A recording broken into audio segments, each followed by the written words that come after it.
everybody, and welcome back to Hash Time with Eitan. Thank you for tuning in to the 7th episode today. Love the support. Thank you for coming. We have Nadav here, our new co-host. Nadav, thank you for joining us. Thank you for inviting me. Thank you for coming. Before we get started, just a quick shout out that we really love all the support we've been getting. We've said this a couple times already, and it means a lot. I'm gonna say it again. It really means a lot to us. Thank you. If you haven't already subscribed, please make sure to subscribe. If you want, please make sure to subscribe and hit the little bell so you can get a notification every time a new episode comes out. If you want, recommend this channel to families, friends, arch nemesis, whatever you want. Just, we're really trying to grow the channel, and we love the support we've already gotten, so thank you guys a lot. Just a quick reminder, we are on Spotify, Apple Music, and the Podcast Company, so if you'd like to go check us out on there, go ahead. Alright, we're gonna get started because today we're talking about life lessons with Eitan and Nadav. Very weird subject. Disclaimer, before we start this, we are highly unqualified to be talking about this. Of course, as I never learned my lesson. I never learned no lesson, so Or never learned. Disclaimer, we are highly unqualified to talk about this. So Tom, what's a life lesson that you've had? You know, one of the most memorable life lessons of my time that I've had on this earth, to be honest, took place in 4th grade.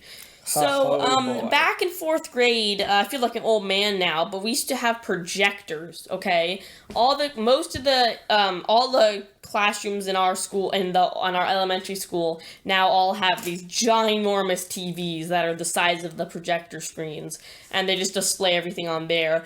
But back in my day, you know, we didn't have no iPads, or we didn't have no fancy iPads and big television screens, or learning chairs. Yeah, we just had to sit in this like crusty ass plastic little tinky thing. Anyways, like red. So it was always one children's job to pull down the screen and another's to turn on the projector. So every kid was too short. So they had to put a string on it. But so the way our teacher did it, so basically it's like a whiteboard, except it's a projector screen. And the way it worked is she would have, so back then we sat in tables, right? Groups of 5 students in clusters of desks. And it would always be, hey, who's sitting at your table? And Bethany. So the desk in the middle, the middle cluster of desks always had the projector on it, okay? So basically, my desk was the one that actually had it. Me and the other kids. And it was he has in elementary school. This is like the power. This is like the power trip seat, right? Because you could make little hand puppets, and the teacher would get annoyed. And you could be like, I can do. It's like, reality is whatever I want it to be. Reality is what I choose for it. quotes. So you could do little hand puppets, because you were right in the way of the projection. So you always had to, lean back in your chair when you weren't writing, so your head wasn't bobbing up the whole screen. And, yeah. So, basically, that was really fun because I had the most power out of anybody in my classroom. And could just say, oh, hey, what movie do you want to watch? Oh, I guess in class I think we're watching Elf. Well, guess what? I don't like that movie, so I'm not gonna lean my head back. Yeah, so, anyways, so one day, we were doing some really boring math, and I really don't like math. It's my weakest point. Unless you're smart, no one does. I really don't like it. That's just me, though. Anyway, so one day we're doing this boring math lesson, and this is in 4th grade, keep in mind. Okay, so I'm bored, so she has the problems all up on the screen, right? Okay, so I start picking my nose out of boardom, okay? Out of boredom? A little gold mining. Okay, do a little gold mining, if you will, while they're going over the answers. So everybody's looking up at the screen, right? So see, I forgot this, okay? I forgot that the projector was even, behind me for a second, or it technically was to the right of me, okay? So, I keep picking my nose, and people start laughing, okay? So, I continue to pick my nose and just look around, and everyone's, laughing, and some people are looking at me, right? So, my first instinct is to look up at the projector, because if everyone's laughing, everyone sees the projector. And okay? guess what's on the projector? So I look over, and there's a perfect silhouette, in the shadow silhouette, of me picking my nose on the screen, okay? A perfect silhouette of my finger shoved up my nose. It was an art. It was like an art piece, and people were laughing and laughing. And your teacher was like, honestly, I could hear your teacher from the other room. Death glare doesn't even describe the half of it, to be honest with you. Oh my gosh, like, because people were laughing so hard. I really miss elementary school. I can't stress it enough. You know, one of the biggest myths that I think you hear from transitioning from elementary to middle school. And, for me, elementary school went up to 6th grade, and so did for Nadav. Yeah. However, so basically, all the adults are like, oh, John, you're going to middle school next year. It's gonna be so hard. Like, there's gonna be, like, you have, 7 times more homework, and you're gonna need to learn how to do it better. Like, you're gonna have to learn how to do a schedule. And, they always say, there's going to be so much more homework, right? There's oh yeah, they're going to have twice as much homework. Guess what? You don't, okay? It used to be, you need to do 3 pages of math every, so no, it was you needed 5 pages yeah, of 5 math. pages Now of math every 3. day. Math is really the only homework. Well, and I get to middle school, oh my gosh, what are they going to make me do, a booklet today? And my math teacher's here's your homework, 3 pages. I think you, misprint, no, that's what you have. And I look at him oh. Yeah, no, definitely. In elementary school, it's Pat puts down the stack of papers and you're you want me to pass this out right? Nope, that's all for you. Yeah. But, you finish it by tomorrow. For those of our audience who are not in middle school yet, or you're about to go into, don't be so worried, because really, I'm not sure about other schools, but for me, definitely, it's not more work. In fact, it's a little less. To be honest. Fashion choice for middle school, wear light-up Dora Skechers. I mean, those light-up Dora Skechers do light up the ladies' hearts. All right, moving on. So what was the life lesson we learned, Eitan? Oh, yes. The life lesson from that, do not pick your nose while you're in front of a projecting image. Well, very specific, but I feel like you can apply it certain places. All right, Nadav, do you have any wisdom? Especially in front of a projector. Do you have any wisdom to share with us? Yes, today? I do. So, around a year ago, I participated in a paintball camp where we would go to places like Ramona and Camp Pendleton, if you know where those are, and play paintball, obviously. And so there was this really weird rule where you would have to run up, and so no one wants to get hit by a paintball from 15 feet away. So if you're 15 feet away and shout surrender, they're out because no one wants to get hit with a paintball. So basically, this to elaborate on this rule a little bit, basically because some of the kids were a little more delicate, the camp didn't want to get sued. They put this rule into effect where basically, and this is in airsoft too, but it's a little less extreme. So basically, if you were pointing your gun at somebody at close range because you snuck up on them or just peeked them through a window while they were walking by, you could shout surrender and they would be out, as if you hit them with a paintball, okay? This was meant to stop kids from getting hit by paintballs at close range or unexpectedly getting hit by paintballs. Now, I mean, you never really expect to get hit. Yeah. But when you get hit in the back of the neck from behind when you're running, it's kind of traumatic. It's kind of traumatic. So, here's the issue, though, right? Is that sometimes it didn't quite make sense because let's say that there's they have little structures, right, which are made out of wood. So let's say there's 5 people inside of this structure, and there's one doorway that they're all peeking out of. Okay, technically you could go to one of the walls that does not have a door, literally behind the house, as long as you're within 15 feet of them, and yell surrender, and everybody in that house would be out. Okay, basically. So let's say I'm going, and then there's a wall, and then there's a person on the other side of that wall. Shots I couldn't shoot them if I tried, But if I shouted surrender, they'd be out. And honestly, it was really bad because instead of shooting, kids would just run forward saying, surrender, surrender, surrender, surrender. And they would just run forward, like, repeatedly saying that. Speaking about that, so I was once playing paintball on the first day, and I was running towards someone, and I just rapid fired my paintball gun, and then I realized within 18 feet, and I said surrender, but by the time he put his hands up, the balls went straight into the man's no-no square. And next round, I ended up telling him, here's 2 balls because I broke yours last game.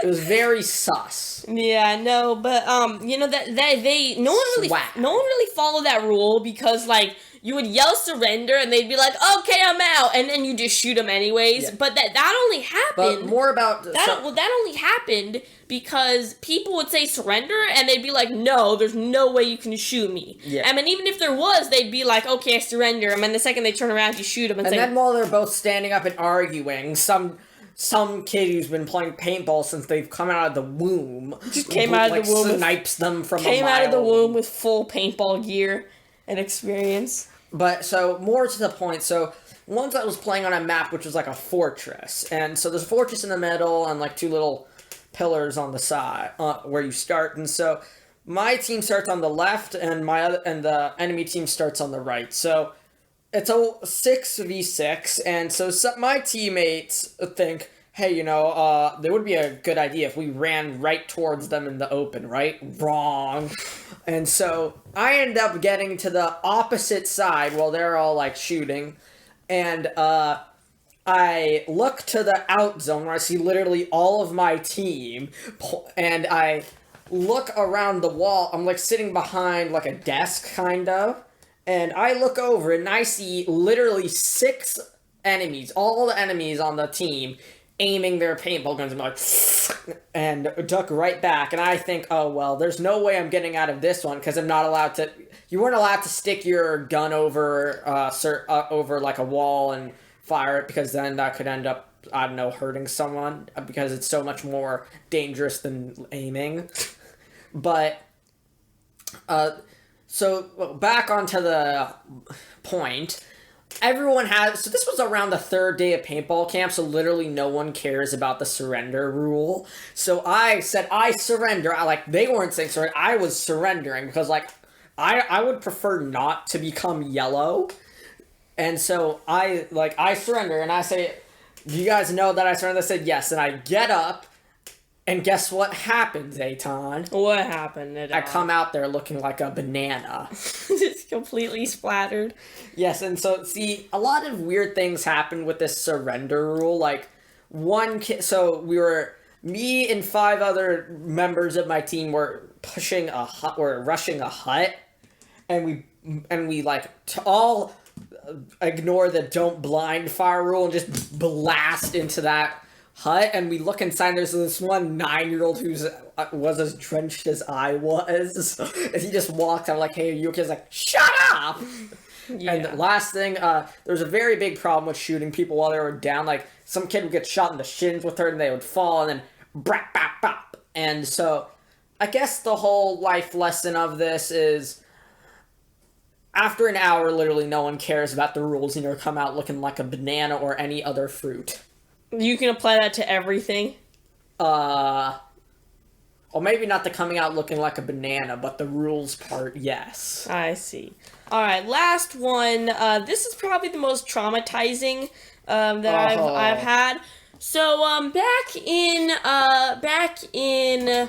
say, this was... 5th grade? No. Wait, hold on. 5th grade. It actually was 5th grade.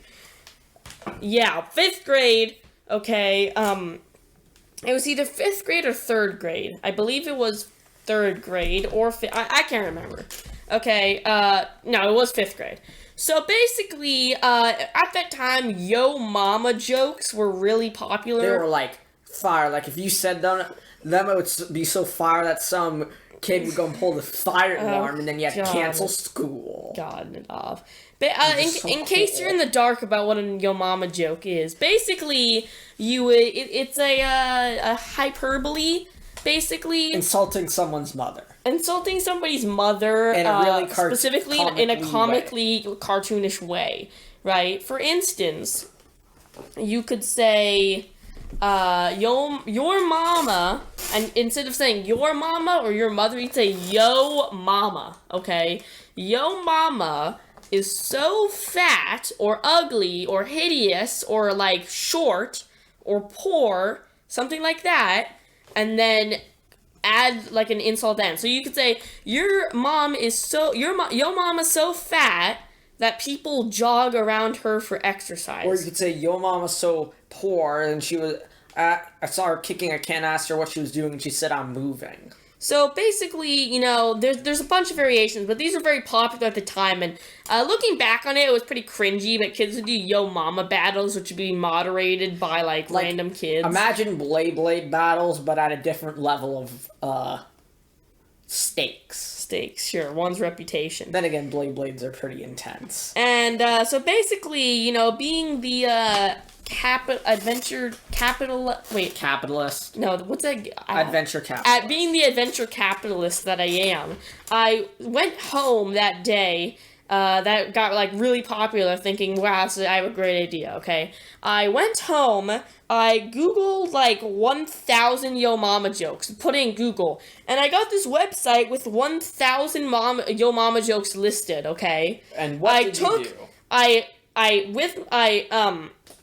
I printed that entire, like, page, okay? So this is, like, 36 pages packed with just Yo Mama jokes, okay? It was like... And these ones are pretty, these ones, like, pretty bad, right? So then... a tad racist, even. Okay, so, well, not necessarily racist, just the meaner ones. Yeah, and so then I thought, okay, I can work on this, too. So I went and looked up 500 insults, just random insults, but, like, funny ones, right? Like, they were called burns or roasts, stuff like that.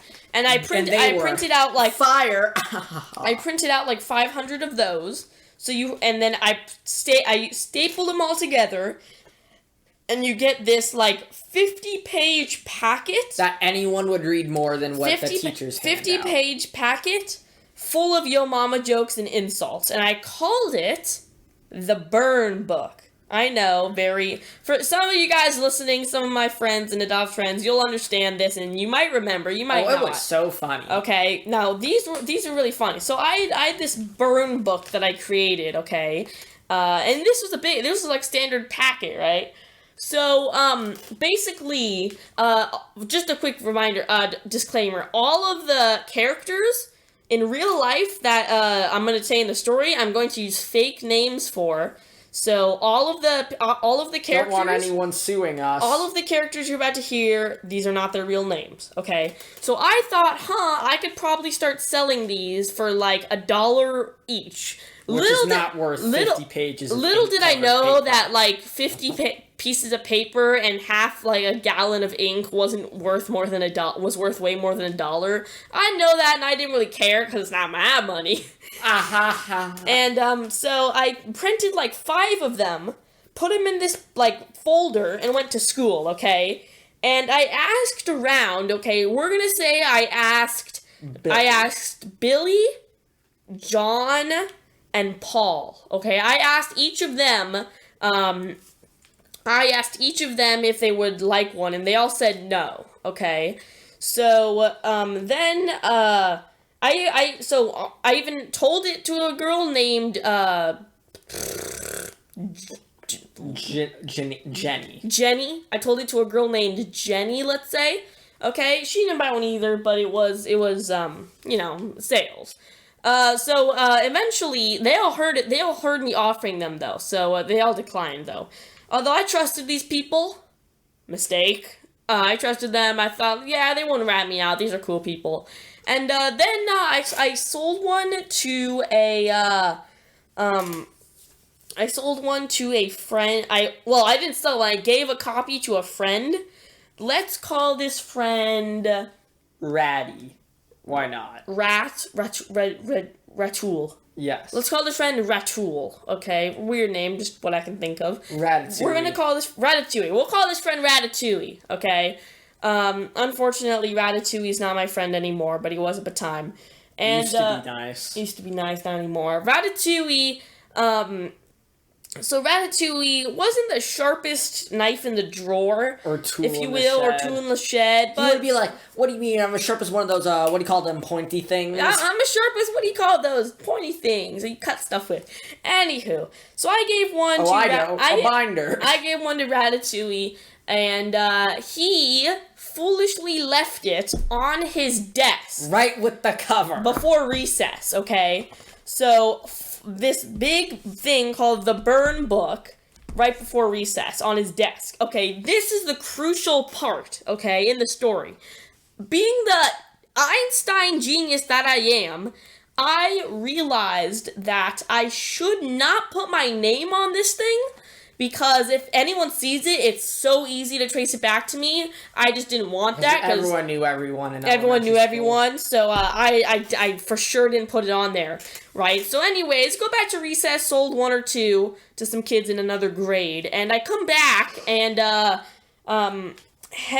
Ratatouille runs up to me and says, "Eitan, it's gone." This was just like this is like the feeling you feel when you're playing on the school computer when you're not supposed to, and you feel a shoulder on your tap on your shoulder. Says, "Go ahead and log out for me." And you just like poop your pants. Okay, yeah. So I crap myself, and I'm like, almost, and I'm like, wait, what do you mean? So didn't tell you this already. Okay, this is the plot twist. Okay, so we actually had a substitute teacher that day. Substitute teachers are a real wild card. Okay, real wild card, but we had a substitute teacher that day. Okay, so we had a sub because our teacher was gone. Okay, and basically during recess, this substitute teacher. Okay, so after recess, the substitute went around, took the thing off of Ratatouille's desk. Ratatouille. We're calling Ratatouille. Oh yeah, Ratatouille. Flipped through it and saw all of this. She was like, okay. And being the first day on the job sort of teacher, she's like, oh my gosh, I immediately need to ruin this kid's life because they said something mean, or they printed out something mean, so I need to ruin this kid's life. Publicly shaming him. So, this is a substitute teacher. We'll call her, Miss P. Penis. Miss P called all the class to the rug. Okay, the rug was like the spot to hang out. You know in Star Wars where they have the council where they all line up and all the Jedi line up and talk to each other. That's what it felt like. Yeah. So basically, Mrs. P sat down in her chair, did the teacher leg cross thing. Okay, everyone sat like, oh my gosh, what is it? And then she pulled out the book, the burn book, and she held it. And she's like, whose is this? And no one answered. John, Billy, and the other kid I mentioned from before, and, what was the girl's name? Jenny. Jenny. Jenny and the other three kids that I mentioned before all looked at me because they knew exactly whose it was. Okay? Totally didn't give anything away. And, knew exactly whose it was. And so basically, no one spoke up. And of course I wouldn't because I thought she'd just dismiss it. No, she opened the book and started to say, oh, maybe this will help you guys remember. And she started reading them. She read the burns out of the book. And people started laughing. And it was the worst thing she wanted. One of them was like, yo mama's so fat that the government makes her wear a Richter scale around her belt so whenever she walks they know, or something like that. And the whole class was laughing, and she's like, enough of this, enough. And we could hear that from the other room. Okay, and she's like, whose is this? Okay, and all four kids looked at me. Just laser eyes. And I didn't say anything. Okay. Then she said, okay, if anybody has any evidence or knows who it is, come talk to me after school lets out. Okay. So then there's all these people looking at me, okay, and I tell them, I said to one of them, I'll go tell her after class, so they didn't have to stress, you know. And then Jenny, who I was good friends with at the time, dropped a bomb on me, okay? She Not said... a literal one. That would have been bad. She said, Eitan, thanks. If you didn't, I would have had to tell her myself. And I was like, the freaking, excuse me, my what now? What? You would have ratted me out? You would have ratted me out, you rat. And, you know, like, God, like, come on, you can't trust no one these days. Okay? Anywho, I went back, after class, I went to her, and this is what she said to a 5th grade Eitan, okay? Maybe 4th. Either one. Okay, this is what she said to a young Eitan. This is I'm very disappointed. I'm going to have to contact the principal and your parents about this. That's just like, okay. In elementary school, that's like, oh my gosh. I went up to her like, hey, sorry, I didn't mean to come out of school. I just accidentally brought it out. Could I just have it back and just say sorry? And she's like, no, you need to ruin your entire life for this. And see, I found this out. I didn't even know he was making this book because after school we meet in like a place to walk home, and and after 10 minutes I realize he's in there, so I go to his classroom and wait outside. So continue. I'll talk about this later. So, I'm not sure we'll have time. We're already at 26 minutes. Oh, jeez. Yeah, all right, we'll wrap this up. Don't worry, guys. Okay, so basically, long story short, she told the principal didn't contact our parents, but she brought me in to a separate room with her, like, 3 days later, and talked about how it's not okay, and blah, blah, blah. Hey, actually, I think the substitute teacher got fired. The one who